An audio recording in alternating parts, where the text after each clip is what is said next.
तो दोस्तों जैसा कि आपने अभी देखा कि जो है पूर्व विधायक भी इस धाम पर आए हुए थे और अभी हाल ही में राजनगर कोड़ा धाम मंदिर पर आए अतिथियों का स्वागत है और यहाँ पर काफी भारी मात्रा में लोगों की भीड़ जमा हुई है। और इसी के साथ जो है कोड़ा धाम मंदिर पर राजनगर विधानसभा के पूर्व विधायक भी आए हुए हैं। तो उनसे भी जानते हैं कि इस धाम पर आने के बाद उनके क्या रुझान है, उनको कैसा लगा है। तो सबसे पहले बहुत बहुत स्वागत है आपका। राम राम बहुत भैया।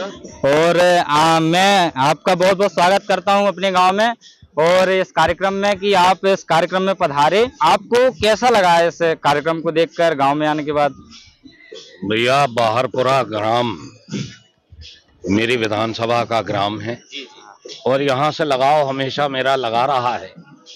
यहाँ जब भी कोई कार्यक्रम होते हैं, धार्मिक आयोजन होते हैं तो मैं अक्सर आया करता हूँ और हर वर्ष यहाँ पे उपस्थिति देता हूँ अपनी। तो उसी के निमंत्रण में इस यज्ञ भंडारे में आया हूँ। चलिए बहुत बहुत धन्यवाद। और इस कार्यक्रम में पिछली साल भी आप आए थे? जी बिल्कुल आए थे। तो इस कार्यक्रम में आपको क्या लगता है कि जैसे इतने सारे बड़े कार्यक्रम होते हैं तो लोगों की एकता वगैरह कैसी लगती है आपको? देखिए, कोई भी धार्मिक आयोजन हो, कोई भी आयोजन ऐसा हो जिसमें समस्त ग्रामवासी और समस्त क्षेत्रवासी जब भाग लेते हैं तो वो बड़ा भव्य कार्यक्रम होता है। जी। और आपके माध्यम से क्षेत्र की जनता को अग्रिम शुभकामनाएं। कल बसंत पंचमी है, बसंत पंचमी की हार्दिक हार्दिक शुभकामनाएं। धन्यवाद भैया। राम। चलिए बहुत बहुत धन्यवाद। इसी के साथ दोस्तों और भी लोग आए हुए हैं, उनसे भी जानते हैं कि उनको आने के बाद कैसा लगा है। तो आप बताइए भाई साहब, कहाँ से आए आप? भैया मैं भैयाताल से हूँ। भैयाताल से आए जी। कैसा लगा आप? बहुत बढ़िया, और हर साल आता हूँ। जी जी। तो दोस्तों इस तरीके का कार्यक्रम करने के बाद जो है लोगों का जुड़ाव, धाम से जुड़ाव, लोगों से जुड़ाव, लोगों का एक दूसरे से मिलना भी एक बहुत बड़ी उपलब्धि है। और अगर हम इस कार्यक्रम की बात करें तो इसके संचालक, वैसे तो कोड़ा धाम मंदिर की पूरी कमेटी होती है, लेकिन उसका एक पूरा श्रेय अगर मैं मेरी तरफ से कहूँ या इस मंदिर की कमेटी की तरफ से कहूँ तो वो जाता है इस गाँव के सरपंच जी को। और इस गाँव के वर्तमान सरपंच हैं श्री मुकेश कुमार शुक्ला जी। तो इस गांव में जो एकता देखने को मिलती है, मुझे लगता है कि इनके जो है कहने पर या इनके बोलने पर इनकी लोग बात मानते हैं, तो एकता अक्सर शायद इनके कहने पर ही होती है। तो इनसे जानते हैं कि कैसे इतने लोगों को इकट्ठा करना, इस कार्यक्रम को पूरा करना या इस तरीके के बड़े आयोजन को करना कैसे ये कर पाते हैं। तो सबसे पहले बहुत बहुत स्वागत है आपका। और इस बड़े कार्यक्रम को करने के पीछे का उद्देश्य क्या है?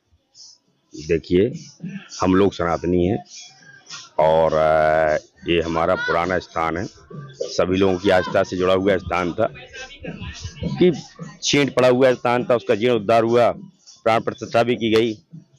इसके उपरांत ये तीसरी वर्षगांठ मनाई जा रही है और लोग बागों के एकत्र होने से चूंकि सभी का लगाव है और सभी एक होकर कार्य करते हैं, अपनी जिम्मेदारी से करते हैं।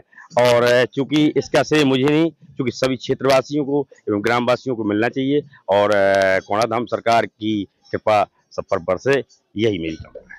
लोगों को एक साथ इतना कनेक्ट कर पाना, इकट्ठा कर पाना तो एक बहुत बड़ा टास्क होता है, क्योंकि आप काम को छोड़ देते हैं या मैं काम को छोड़ देते हैं या कोई भी काम को छोड़ देता है, लेकिन वो जिम्मेदारी से अपना करता रहता है।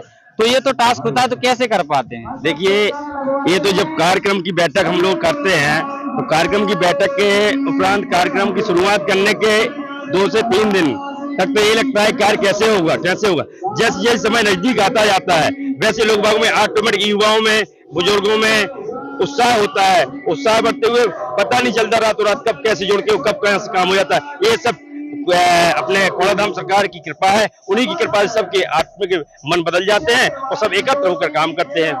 चलिए, और एक सवाल और है कि इतने ज्यादा लोग आते हैं तो इसमें बहुत सारे गांव के लोग जो सहयोग करते हैं, तो उनका क्या रुझान रहता है, कैसे लोग इकट्ठे हो पाते हैं?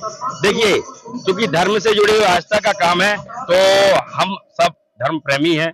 क्षेत्र से लोग आगे, जैसे अपना नजदीक लगा हुआ पत्रकुआ हुआ, दसईपुरा हुआ, दोपहरिया हुआ, मलिया हुआ, यहाँ अपनी ग्राम पंचायत का गांव पाटन हुआ।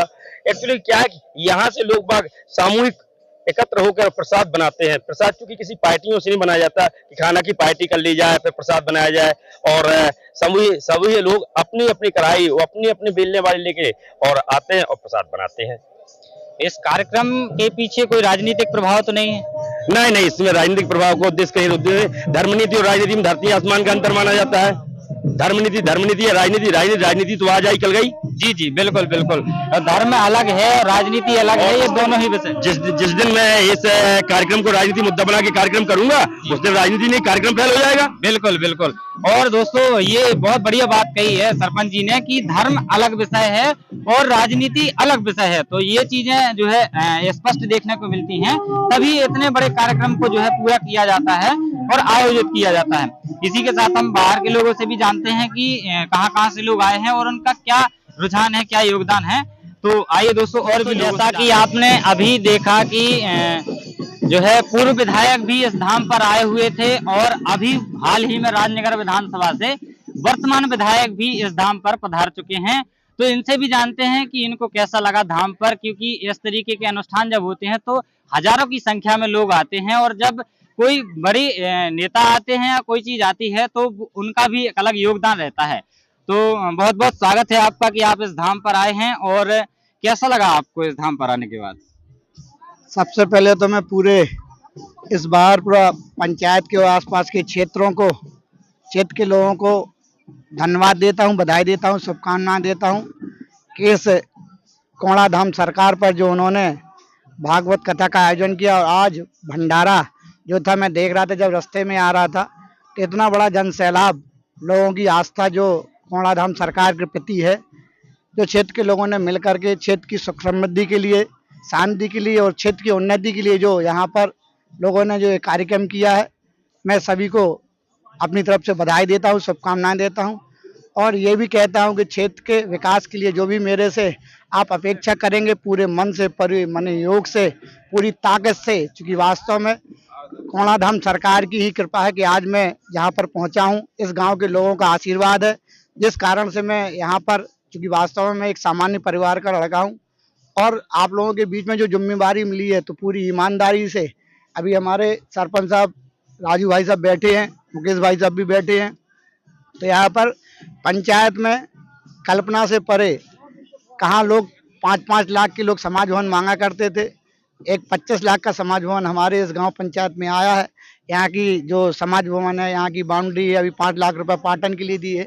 तो कोई ये विकास नहीं, ये इसलिए बता रहा हूँ क्योंकि यह तब संभव होता है जब लोग जागरूक हो जाते हैं, लोग जागृत हो जाते हैं और भगवान की कृपा रहती है। तो भगवान कोड़ा धाम सरकार की कृपा है कि हम ये सब मिलकर के कर पा रहे हैं और क्षेत्र के विकास के लिए काम कर रहे हैं। जी, इसी के साथ मुझे जो है इसी पंचायत के एक गांव बरसपुरा भी आता है, वहां से खबर मिली थी कि वहां एक स्कूल बंद कर दिया गया है। तो क्या उस वहां की कोई चिट्ठी आई थी आपके पास? मेरे पास पहले से भी सूचना है इसको लेकर के। एक नॉर्म्स होते हैं स्कूल के खुलने के। क्या है, आजकल सभी लोग अपने बच्चों को शहरों में पढ़ाने लगे हैं, और उसमें कम से कम मिनिमम संख्या होती है बच्चों की 40 की उपस्थिति नहीं होगी तो वहां पर टीचर नहीं हो सकता है, विद्यालय संचालित नहीं हो सकता है। तो सबने अपने बच्चों को कहीं चंदनगर में पढ़ाने लगे, कहीं बमीठा, कहीं छतरपुर में। जिस दिन मैंने कहा जिस दिन 40 की अटेंडेंस वहां हो जाएगी या एडमिशन हो जाएंगे, उसी दिन से विद्यालय वहां पर संचालित हो जाएगा। तो दोस्तों, यदि ये वीडियो बरसपुरा तक पहुंच रहा है तो मैं उनसे आग्रह करना चाहता हूं कि विधायक जी ने आश्वासन दिया है कि जैसे ही संख्या 40 के पार होती है विद्यार्थियों की, तो वहां पर स्कूल जो है संचालित कर दिया जाएगा।